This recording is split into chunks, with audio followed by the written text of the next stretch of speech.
Alors tu m'as dit tout à l'heure, c'est pour ça que j'ai voulu faire cette vidéo, ça m'a frappé, que littéralement je t'ai sauvé la vie parce que tu en étais arrivé à un stade où tu pensais à te suicider. Qu'est-ce qui s'est passé? Les choses ne se décantaient pas. Malheureusement, je fais un accident. Et un jour dans ma chambre, je me disais, mais est-ce que ça vaut la peine de continuer?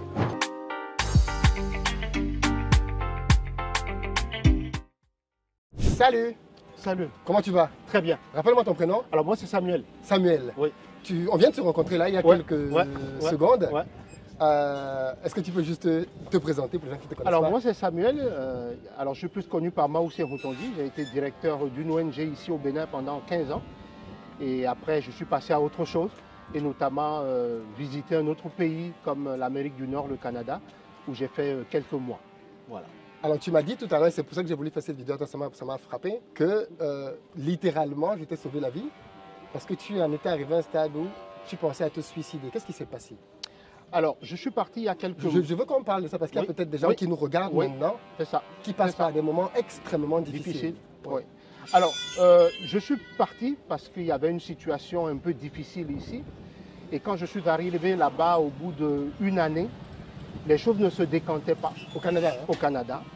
Et malheureusement, je fais un accident qui m'oblige à perdre ma voiture et à tout perdre en fait. Parce que c'était des dettes, des dettes, des dettes. Et un jour dans ma chambre, je me disais, mais est-ce que ça vaut la peine de continuer?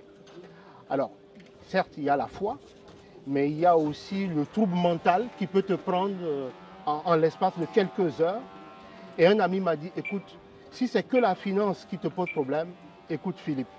Et j'ai commencé à écouter. D'abord comprendre que j'ai gaspillé de l'argent dans ma vie. J'en ai gagné, pas beaucoup, mais j'en ai gagné suffisamment pour faire de grandes choses. Et donc c'est pour ça, je disais à, je sais pas, à plusieurs personnes que j'aurais aimé te parler une minute. Et fortuitement, on se rencontre et je me retrouve à parler plusieurs minutes avec toi. Et je crois que la vie est sacrée, mais devant certains problèmes, voilà, on a des trous noirs, on a des pensées suicidaires. Je n'ai pas franchi le pas parce que j'ai la foi en l'avenir, je me suis accroché à ma famille, je me suis accroché à ma communauté. Tu as des enfants? J'ai des enfants et je me suis dit non, je ne pouvais pas aller à ça. Mais on sort comment de ça? J'ai eu des amis formidables là-bas qui m'ont encadré. Et je crois que toi, tu as joué un rôle, on ne se connaît pas, mais à travers ce travail formidable que tu fais, je crois que je vais m'en sortir. Je ne suis pas encore sorti, mais après, c'est l'ignorance qui tue.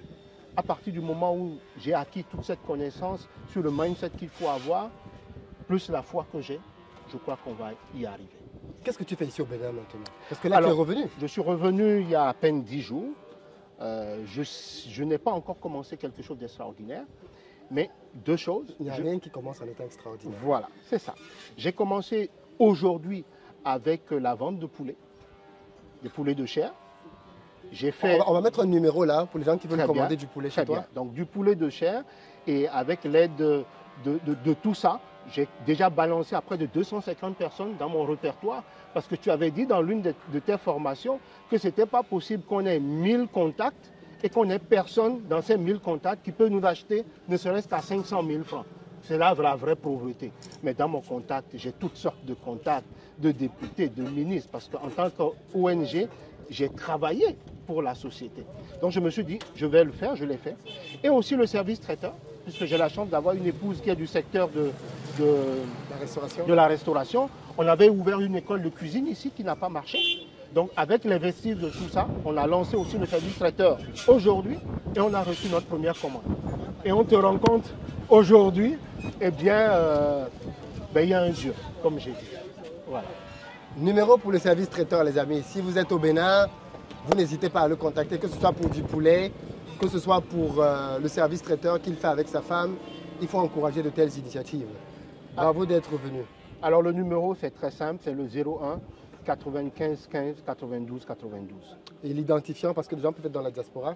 Alors c'est le plus 229 01 95 15 92 92. Merci Philippe. Je te souhaite beaucoup de courage. Merci beaucoup. Bon retour chez toi. Merci. Le Bénin a besoin de gens comme toi. Ouais. Et c'est bien que tu, au fond du trou, que tu aies trouvé de la ressource pour te relever. Ça aurait été une catastrophe. Ben, je ne sais pas si j'y serais arrivé, mais comme m'ont dit les amis, lorsqu'on est en hiver là-bas, le cerveau n'est plus le même comme avec le soleil et toutes sortes de choses arrivent. C'est pas sûr que je serais passé, mais on a vu des Africains très solides, Bien sûr. mais qui ont fait des choses dommageables. Mais moi, le problème, c'était en l'espace de 2 jours, tu te dis, on va où? Et c'était à une époque où tu ne peux même pas discuter de certaines choses avec la famille. Il faut s'en sortir d'abord avant de pouvoir parler. Et je suis content et je pense que peut-être des amis vont me voir du côté de Montréal. Ben, ils ont été formidables dans le soutien qu'ils m'ont apporté. Je suis à Montréal le 14 juin pour une formation justement à Montréal. Je vais mettre le lien dans la barre de description, les amis montréalais. Et je ne cesse de le dire aux gens de la diaspora. Si vous n'êtes pas à votre place en Occident, vous avez des pays, hein. Il y a beaucoup de choses à faire dans nos pays. Et tu sais, l'une des choses qui bloque souvent les gens à rentrer, c'est la honte. Ils se disent, oh, je suis parti, je vais revenir sans rien, alors que, ainsi de suite. Laissez tout ça. Laissez tout ça. Je connais tellement de gens qui sont rentrés ici avec leur simple sac à dos et qui aujourd'hui sont milliardaires. J'en connais beaucoup. De toute façon, si tu permets, quand on part dans des pays organisés, on est quand même formé. Et on a suffisamment de ressources. Je disais à un douanier à l'aéroport, je dis à 30 minutes à l'aéroport, j'ai vu plein d'opportunités.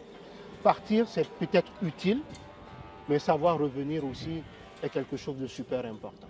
Et je pense que je n'ai pas complètement abandonné ce rêve pour différentes raisons, mais je pense qu'on a des choses à faire ici et qui nous permettront de vivre beaucoup mieux qu'on l'a vécu depuis quelques années. J'ai parlé de ça tout à l'heure, la qualité de vie en Afrique, les gens ne s'en rendent pas compte, c'est juste extraordinaire. Beaucoup de courage. Merci beaucoup. J'espère que cette petite vidéo va te propulser un peu plus. J'espère. Et que dans quelques années, on se retrouvera. Allez, ciao, ciao. Courage, champion. Merci. Baisse pas les bras. Merci.